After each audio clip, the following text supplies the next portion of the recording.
आज आपण पुण्यातील वानवडी पोलीस ठाण्यात दाखल झालेल्या एका अत्यंत धक्कादायक आणि गंभीर तक्राराबाबत बोलत आहोत।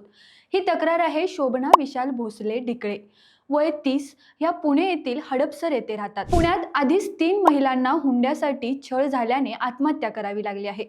त्यातच हे नवे प्रकरण समोर आले आहे। याबाबत पोलीस गांभीर्याने घेणार का, असा सवाल निर्माण झाला आहे। नमस्कार, मी सनोफर, तुम्ही पाहताय रोकठोक महाराष्ट्र न्यूज। तक्रारदार महिलेचा आरोप आहे की विशाल शिवाजी भोसले यांनी आधीच लग्न झालेले असतानाही घटस्फोट झाल्याचे खोटे सांगून तिच्याशी 8 मे 2024 रोजी विवाह केला। नंतर हे लग्न फसवणुकीवर आधारित असल्याचे समोर आले। लग्नानंतरच काही महिन्यातच तिला 6.5 लाख रुपयांची मागणी करण्यात आली।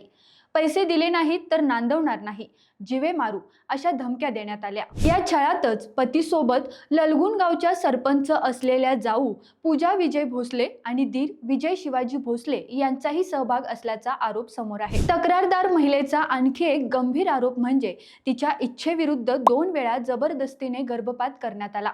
औषधं देऊन गर्भपात केल्यामुळे तिच्या शारीरिक आणि मानसिक आरोग्यावर गंभीर परिणाम झाला आहे। इतकेच नाही तर पती आणि जाऊ यांच्यात अनैतिक संबंध असल्याचा आरोप करत तिने रंगेहात पकडल्याचाही दावा केला आहे। सतत संशय, धमक्या आणि मानसिक छळामुळे आपण आत्महत्येचा विचार करत असल्याचंही तिने तक्रारीत नमूद केलं आहे। सध्या या प्रकरणी वानवडी पोलीस ठाण्यात तक्रार दाखल असून महिला आयोगाकडे ही दाद मागण्यात आली आहे। तक्रारदार महिला आणि तिच्या मुलीच्या जीवाला धोका असल्याने तात्काळ कठोर कारवाईची मागणी होत आहे। आता प्रश्न असा येतो, अशा प्रकरणात दोषींवर कधी कारवाई होणार? पीडित महिलेला न्याय कधी मिळणार? अशाच अन्यायाविरुद्ध लढा देण्यासाठी रोकठोक महाराष्ट्र न्यूज निर्भीडपणे सत्य मांडत राहणार आहे। तुम्हाला काय वाटतं? हे छळ थांबतील की हुंड्यासाठी अजून कित्येक महिला याला बळी पडणार आहेत?